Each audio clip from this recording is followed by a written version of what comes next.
Greenland की crystal नीली झीलें भूरी क्यों हो गई हैं और आपको क्यों चिंतित होना चाहिए। अब इस विषय को एक कहानी के द्वारा मैं आपके समक्ष रखना चाहूंगा।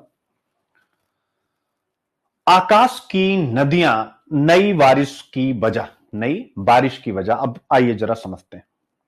ठीक है, या कहानी का टाइटल इसी से जोड़ देते हैं। कहानी है ग्रीनलैंड की झीलों का दुखद बदलाव। यानी इसी कहानी के द्वारा आप ये समझेंगे कि ग्रीनलैंड की क्रिस्टल नीली झीलें भूरी क्यों हो गई। अब कहानी की शुरुआत में कर रहा हूं। इन झीलों को आप देखिएगा, नीले रंग की हैं, आप देख सकते हैं ऊपर।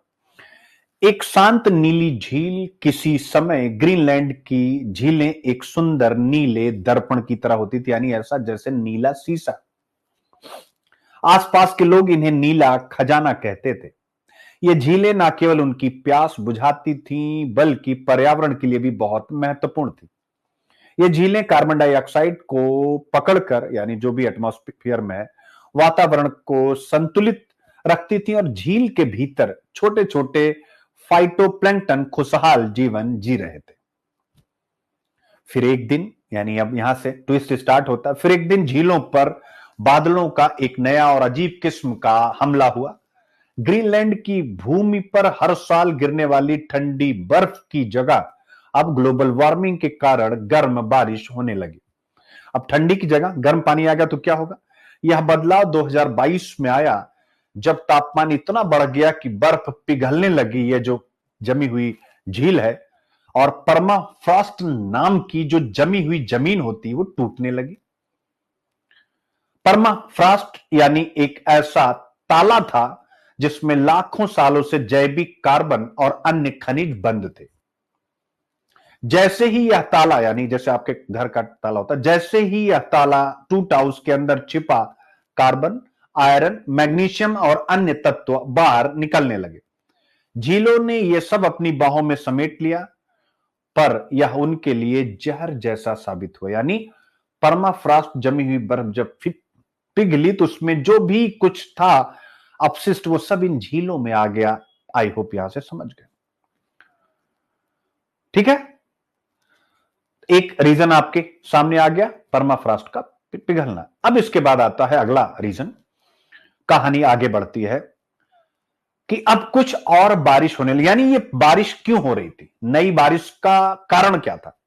आकाश की नदियां, एटमॉस्फेरिक रिवर, यानी जो पानी, वर्षा, परमाफ्रॉस्ट पिघली। रीजन क्या था, एटमॉस्फेरिक रिवर, यानी बादलों की, एटमॉस्फेरिक रिवर यानी बादलों की ऐसी धाराएं जो बहुत अधिक पानी और गर्मी दोनों साथ लाती हैं। इस बदलाव की एक बड़ी वजह थी, यानी ये जो वर्षा हुई यहां पर एटमॉस्फेरिक रिवर के कारण हुई। ये नदियां ग्रीनलैंड पर भारी बारिश और गर्मी ले आई, जिसने परमाफ्रॉस्ट को और तेजी से पिघला दिया। एक तो पहले ही ग्लोबल वार्मिंग से पिघल रहा था, अब एटमॉस्फेरिक रिवर के कारण वह और तेजी से पिघलने लगा। इन भारी बारिशों और पिघले हुए तत्वों यानी परमाफ्रॉस्ट के पिघलने के कारण झीलों का रंग नीले से भूरे यानी ब्राउन में बदल गया। झील के अंदर धूप पहुंचना कम हो गई, जिससे जो वहां फाइटोप्लैंक्टन होते थे वह सूरज की रोशनी से वंचित हो गए। हम कह सकते हैं कि उनकी सूरज की रसोई बंद हो गई, चूंकि सूरज की रसोई से ही उन्हें भोजन मिलता था। ये छोटे जीव यानी फाइटोप्लैंक्टन जो कार्बन डाइऑक्साइड को वातावरण से खींचकर ऑक्सीजन बनाते थे, अब कमजोर पड़ गए। आई होप आप समझ गए। अब जब यह सब हो रहा था तो कार्बन सिंक से अब कार्बन सोर्स के रूप में यह झीलें परिवर्तित होने लगी। फाइटोप्लैंक्टन की कमी हो गई और झील में घुले जैविक तत्वों के टूटने से झीलों ने कार्बन डाइऑक्साइड को अवशोषित करने की जगह उसे वातावरण में छोड़ना शुरू कर दिया। यानी जो परमाफ्रॉस्ट पिघलने के कारण सब आ गया था ना जैविक तत्व, अब उसी को वातावरण में वापस करना शुरू कर दिया। वैज्ञानिकों ने देखा कि अब ये झीलें 350% ज्यादा कार्बन डाइऑक्साइड छोड़ रही थी। शोध क्या है, ज्ञान के साथ एक अजनबी मुलाकात। अब परिणाम क्या होगा, अब इन झीलों का पानी ना तो पीने लायक रहा, ना ही झीलें पर्यावरण को बचाने में मदद कर पा रही थी। पानी के भीतर ऐसे रासायनिक पदार्थ बनने लगे जो पीने पर कैंसर जैसी बीमारियां फैला सकते थे। प्रकृति का सिग्नल, यानी यह कहानी हमें क्या सिखाती है? प्रकृति का सिग्नल है। यह कहानी ग्रीनलैंड की झीलों की थी, जो जलवायु परिवर्तन और मानव जनित गतिविधियों का सामना करते करते थक चुकी थी। झीलें हमें यह सिखाना चाहती हैं कि अगर हम अभी भी नहीं सुधरे तो हमारी धरती का संतुलन ऐसे ही बिगड़ता जाएगा। कैसा लगा बच्चों? अब तो सब लोग कमेंट करिएगा कि सर मजा ही आ गया, 100 का 100% समझ में आ गया। एक बार कमेंट करिए, खुश करने के लिए नहीं, मजा आ गया, मजा वाला, यानी समझना नहीं है। मजा आ गया बेटा तो हो गया। मुकुल सैनी गजब सर।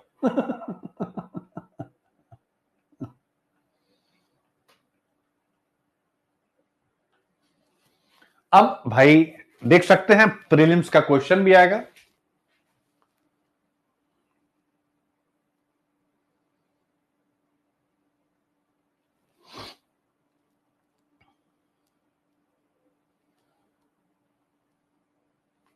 चलो इस क्वेश्चन का आंसर दो।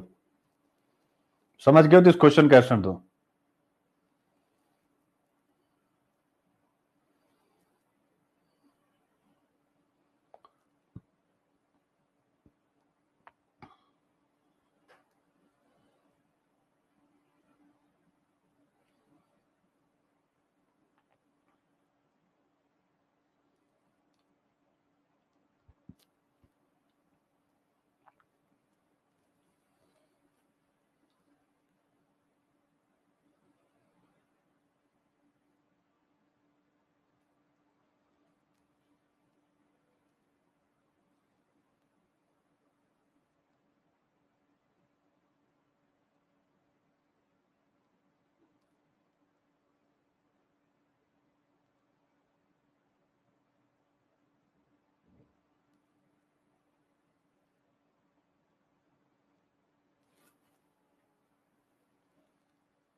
Answer is B.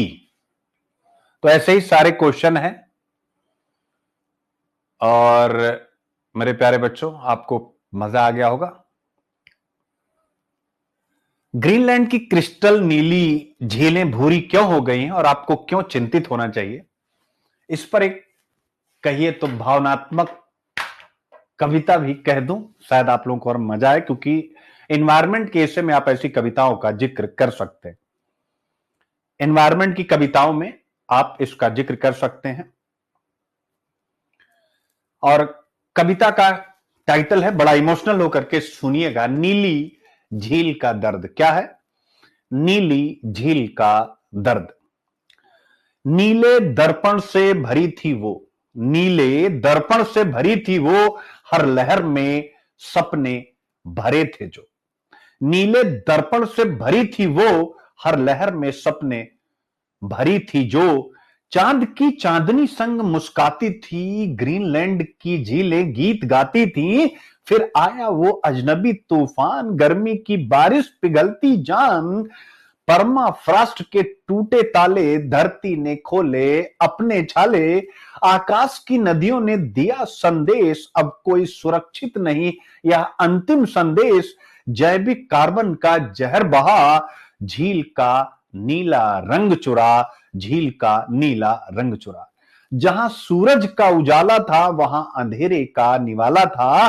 फाइटोप्लैंक्टन अब थक गए, जीवन के सारे रंग बुझ गए। झील ने रोते हुए कहा, मेरा क्या दोष, मेरा क्या गुनाह, मैं तो तुम्हारी प्यास बुझाती थी, तुम्हारे बोझ को हल्का बनाती थी। अब मैं जहर बन गई हूं तुम्हारे सपनों से, डर बन गई हूं जो पानी जीवन देता था, अब वही बीमारियां सहता था। ओ इंसान सुन लो मेरी पुकार, प्रकृति को मत दो ये भार। तुमने छेड़ा जो संतुलन, उससे बढ़ेगा बस तपन, उससे बढ़ेगा बस तपन। नीली झील अब बस याद बन जाएगी, धरती की सुंदरता कहीं खो जाएगी। संभाल लो अब भी वक्त है, वरना सिर्फ दर्द और अश्रु शेष रह जाएगी, वरना सिर्फ दर्द और अश्रु शेष रह जाएगी। कहिए गुरुजी लोग, कैसी लगी कविता?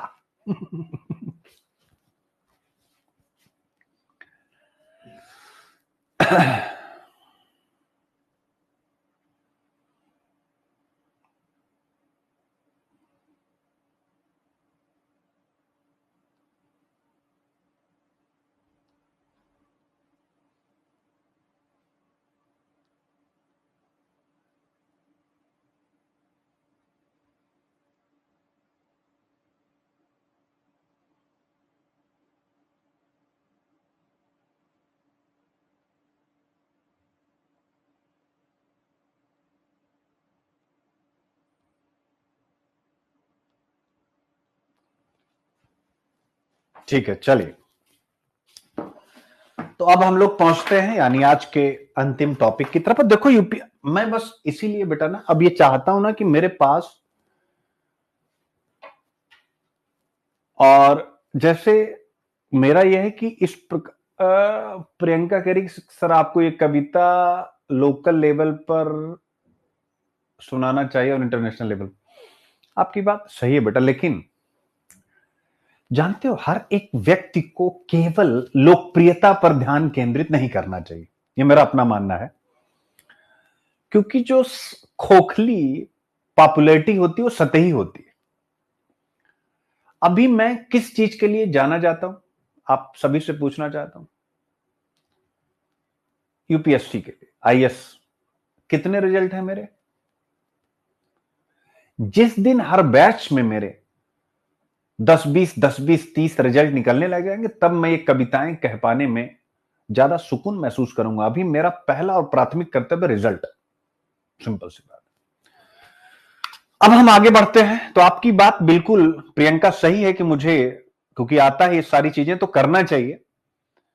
बट ओडिशा में कोयले की धूल पत्तियों पर जम रही है, जिससे कार्बन अवशोषण और उद्दोलन, बताने की जरूरत नहीं, कोल माइनिंग।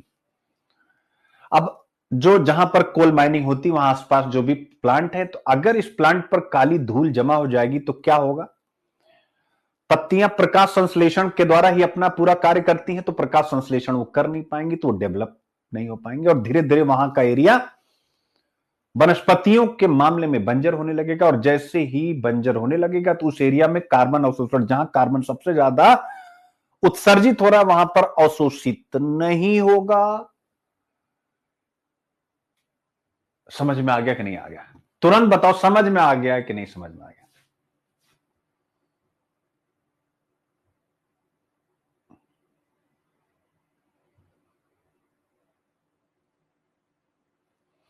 मैं कह रही सर हमारे लिए इंपॉर्टेंट ये है कि वो आपके रिजल्ट ने सिर्फ दूसरों की तरफ फेक नहीं। हाँ नहीं बेटा, फेक तो मैं रखता ही नहीं। नहीं आएगा तो भी ऑनेस्टी से बता दूंगा कि मैं मेरे पास नहीं है, सिंपल सी बात।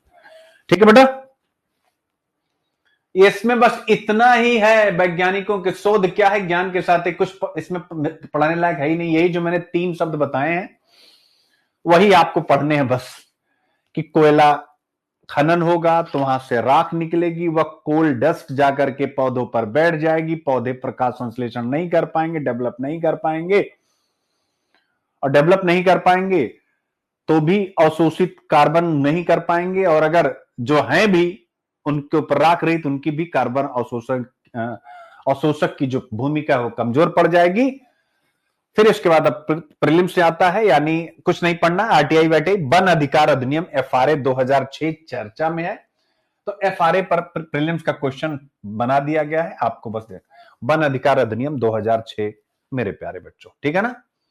ढेर सारे, फिर वाइल्ड लाइफ प्रोटेक्शन एक्ट 1972 और एफआरए 2006 दोनों को जोड़ करके एक प्रश्न बना दिया गया है। ठीक है, तो आप यहां से देख सकते हैं।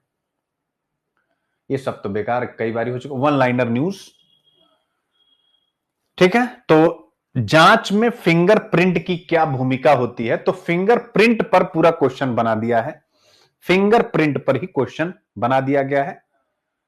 ठीक है, फिर इसके बाद आता है सिक्किम में एक विनाशकारी ग्लेशियर झील के फटने से जो बाढ़ हुई थी, तीस्ता 3 जल विद्युत परियोजना पर उसका इंपैक्ट आया था। तो अब तीस्ता नदी और ग्लेशियल झील पर प्रश्न बना दिया गया है, आप इसको पढ़ेंगे। बाकी थैंक यू सो मच बच्चों, खूब मन लगाइए और मैं यही चाहता हूं, इसीलिए देखो मैं कभी नहीं कहता हूं एडवर्ड में आओ हमारे यहां, बस अपना बता देता हूं एक बार भाई, क्योंकि मैं इस बार और हमेशा चाहता हूं कि 200-300 बच्चे साल में आ जाएं, उन पर साल भर काम करूं, रिजल्ट करूं। ठीक है,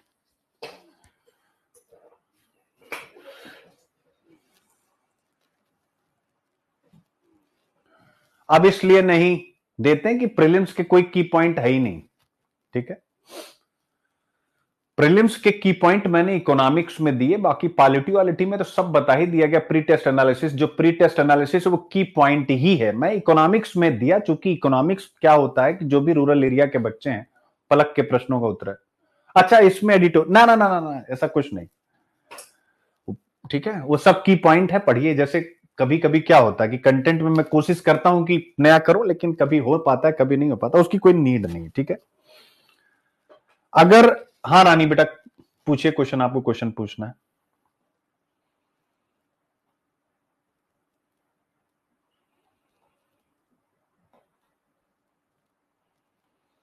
रानी बेटा जल्दी पूछो, बाकी बच्चे जा सकते हैं, जिनको एक दो क्वेश्चन पूछना क्वेश्चन पूछे। जल्दी करो बेटा, फिर मेरा तुरंत अभी हर्षिता के साथ इंटरव्यू के लिए कनेक्ट होना है। हाँ हाँ पूछते चलो भाई, जिसको जो भी पूछना पूछो। हॉबीज में कुछ भी भर दो यार, जो आपको पसंद हो उसमें, मेरी तरफ से कुछ भी नहीं। जो भी भरोगे उसको मैं पढ़ाई इतने अच्छे से दूंगा कि आपको कोई तकलीफ नहीं होगी। जो आपको पसंद भर दीजिए। श्लोक पांडे सर जी, एक